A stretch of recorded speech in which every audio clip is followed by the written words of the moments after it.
Hi friends, Hema Raghu ವ್ಲಾಗ್ಗೆ ಸ್ವಾಗತ. ಎಲ್ಲರೂ ಹೇಗಿದ್ದೀರಾ?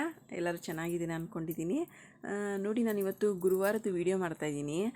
ಇವತ್ತು ದೋಸೆ, ಚಟ್ನಿ ಮತ್ತು ಆಲೂಗೆಡ್ಡೆ ಪಲ್ಯ ಮಾಡ್ತೀನಿ ಅಂತ ನನ್ನ ಮಗನಿಗೆ ಹೇಳ್ಬಿಟ್ಟಿದ್ದೆ. ಅಷ್ಟರಲ್ಲಿ ಅವನಿಗೆ ಟೈಮ್ ಆಗೋಯ್ತು ಅಂತೇಳಿ ಮಾರ್ನಿಂಗ್ ಕ್ಲಾಸ್ ಅವ್ನಿಗೆ ಯಾವಾಗಲೂ 7ಗೆ ಇರುತ್ತೆ. ಅವ್ನು ಎದ್ದು ಹೋಗೋದೇ ಲೇಟ್ ಮಾಡಿಬಿಡ್ತಾನೆ. ನನಗಿಲ್ಲ ಮಮ್ಮಿ, ನಂಗೆ ತುಂಬ ಲೇಟ್ ಆಗೋಯ್ತು ಅಂತ ಇವತ್ತು ಏನು ಕೂಡ ತಿಂದಿಲ್ಲ ಅವನು. ಹಾಗೆ ಹೋದ. ಅದಕ್ಕೆ ನಾನೇನು ಮಾಡಿದೆ, ಸರಿ ಚಟ್ನಿ ಮತ್ತು ದೋಸೆ ಮಾಡಿ ತಕ್ಷಣ ಕಳಿಸೋಣ, ಆಮೇಲೆ ಆಲೂಗೆಡ್ಡೆ ಪಲ್ಯ ಮಾಡೋದ್ರಾಯ್ತು, ಬಂದು ತಿಂತಾನೆ ಅಂತ ಅಂದ್ಕೊಂಡೆ. ಅಷ್ಟ ನಮ್ಮ ಯಜಮಾನ್ರು, ಇಲ್ಲ ಅವ್ನು ಬಂದರೆ ತುಂಬ ಗಲಾಟೆ ಮಾಡ್ತಾನೆ, ಯಾಕಂದರೆ ನೀನು ಮೊದಲೇ ಹೇಳಿಲ್ಲ ಅಂದರೆ ಪರವಾಗಿರಲಿಲ್ಲ. ಅವ್ನ ಫೇವ್ರೇಟ್ ಆಗಿರೋದು ಏನಾರು ಹೇಳ್ಬಿಟ್ರೆ, ಫ್ರೆಂಡ್ಸ್ ಹಿಂಗೆ ಮಾಡ್ತೀನಿ ಅಂತ ಏನಾರು ಹೇಳ್ಬಿಟ್ರೆ ಅವ್ನಿಗೆ ಅದು ಮಾಡಲೇಬೇಕು. ಹೇಳಿಲ್ಲ ಅಂದರೆ ಅವ್ನು ಏನು ಮಾತಾಡೋದು, ಸುಮ್ಮನೆ ಇರ್ತಾನೆ. ನಾನು ಹೇಳ್ಬಿಟ್ಟಿದ್ದೀನಿ, ಏನು ಮಾಡ್ತೀರಾ ಮಮ್ಮಿ ದೋಸೆಗೆ ಅಂತ ಕೇಳ್ದ. ಪುಟ್ಟ ಆಲೂಗೆಡ್ಡೆ ಪಲ್ಯ ಮಾಡಿ ಚಟ್ನಿ ಮಾಡಿ ದೋಸೆ ಮಾಡ್ತೀನಿ ಅಂತ ಹೇಳ್ಬಿಟ್ಟಿದ್ನ. ಈಗ ನಾನು ಏನಾರು ಅವ್ನಿಗೆ ಬರೀ ಚಟ್ನಿ ಮತ್ತು ದೋಸೆ ಕೊಟ್ಟು ಕಳಿಸಿದ್ರೆ ಅವ್ನು ಡಿಸಪಾಯಿಂಟ್ ಆಗ್ತಾನೆ. ಬಂದು ಯಾಕೆ ಮಮ್ಮಿ ಕೊಟ್ಟು ಕಳಿಸಿಲ್ಲ ಅಂದರೆ ರೇಗಾಡ್ತಾನೆ.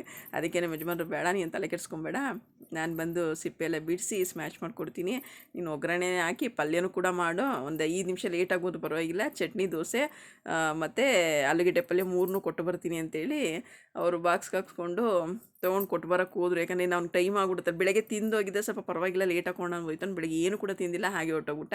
ಇವರು 7:30 7:40ಗೆಲ್ಲ ಕೊಟ್ಟು ಬರ್ತೀನಿ ಅಂತ ಕೊಡೋಕೆ ಹೋದರು. ಮತ್ತು ಏನಪ್ಪ ಅಂದರೆ, ಇಲ್ಲಿ ಎದುರುಗಡೆ ಬಿಲ್ಡಿಂಗ್ ಕನ್ಸ್ಟ್ರಕ್ಷನ್ ನಡೀತಿದೆ ನೋಡಿ. ನೀವು ಎಷ್ಟೇ ಕ್ಲೀನ್ ಮಾಡಿ, ಎಷ್ಟೇ ಗುಡಿಸಿ, ಎಷ್ಟೇ ತೊಳೆದು, ಇಲ್ಲಿ ಫುಲ್ ಖಾಲಿ ಸೈಟ್ ಇತ್ತು ಮೊದಲು.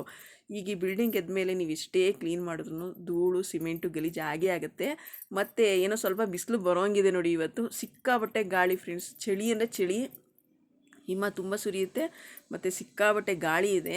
ಮತ್ತು ಇವತ್ತು ಗುರುವಾರ ಆದಿಂದ ನಾನು ಪೂಜೆ ಮಾಡೋಂಗಿರಲಿಲ್ಲ. ಅದಕ್ಕೆ ನಮ್ಮ ಯಜಮಾನ ನಾನೇ ಮಾಡ್ತೀನಿ ಅಂತ ಪಾಪ ಅವರೇ ಬಾಗಿಲೆಲ್ಲ ತೊಳ್ಕೊಂಡು ಎಲ್ಲ ರೆಡಿ ಮಾಡಿಕೊಂಡು ನಾನು ಸ್ವಲ್ಪ ಒರೆಸಿ ಕ್ಲೀನ್ ಮಾಡಿಕೊಟ್ಟೆ.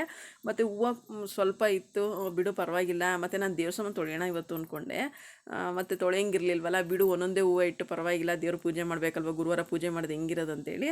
ಅವರು ಗುರುವಾರ ಮಾತ್ರ ತಪ್ಸೋದೇ ಇಲ್ಲ, ನಾನು ಮಾಡೋಂಗಿಲ್ಲ ಅಂತ ಆಮೇಲೆ ಹೇಳಿದ್ನಲ್ಲ, ಹಂಗಾಗಿ ಬಿಡು ನಾನೇ ಮಾಡ್ತೀನಿ ಅಂತೇಳಿ ಒಂದೊಂದು ಹೂವನ್ನೇ ಇಟ್ಟು ದೇವರಿಗೆ ಎಷ್ಟು ಪರವಾಗಿಲ್ಲ, ಇರೋಷ್ಟು ಇರೋಣ, ಏನು ತೊಂದರೆ ಇಲ್ಲ, ಮೊದಲು ಹೇಳಿರೋ ತರ್ತಿದ್ದೆ, ನೀನು ಹೇಳಿಲ್ವಲ್ಲ ಅಂತೇಳ್ಬಿಟ್ಟು ನನಗೆ ಬೈಕೊಂಡು ಇರೋ ಒಂದೊಂದು ಹೂವನ್ನ ಇಟ್ಟು ಅವರೇ ಪೂಜೆ ಮಾಡಿದ್ರು. ಅವ್ರು ಪೂಜೆ ಮಾಡೋ ತನಕ ನಾನು, ಯಾಕಂದರೆ ದೋಸೆ ತಣ್ಣಗಾಗ್ಬಿಟ್ರೆ ಚೆನ್ನಾಗಿರಲ್ವಲ್ಲ, ಅವ್ರು ನನ್ನ ಮಗನ ಮಾಡಿ ಕಳಿಸಿದ್ಮೇಲೆ ಮನೆಯೆಲ್ಲ ಒರೆಸಿ ರೆಡಿ ಮಾಡಿಕೊಟ್ಟೆ. ಅಷ್ಟರಲ್ಲಿ ಇವರು ಪೂಜೆ ಮಾಡೋ ತನಕ ನಾನು ದೋಸೆ ಮಾಡೋಣ ಅಂತೇಳಿ ಇಬ್ರಿಗೂ ದೋಸೆ ಮಾಡಿಕೊಂಡು ದೋಸೆ ಚಟ್ನಿ ಆಲೂಗೆಡ್ಡೆ ಪಲ್ಯ ತೊಗೊಂಬಂದು ತಿಂದು. ಇವತ್ತಿನ ವೀಡಿಯೋ ಇಷ್ಟೇ ಫ್ರೆಂಡ್ಸ್. ಯಾರ್ಯಾರು ನನ್ನ ವೀಡಿಯೋ ಸಬ್ಸ್ಕ್ರೈಬ್ ಮಾಡದೆ ನೋಡ್ತಾ ಇದ್ದೀರಾ, ದಯವಿಟ್ಟು ಸಬ್ಸ್ಕ್ರೈಬ್ ಮಾಡಿ, ಲೈಕ್ ಮಾಡಿ, ಶೇರ್ ಮಾಡಿ, ಸಪೋರ್ಟ್ ಮಾಡಿ ಫ್ರೆಂಡ್ಸ್.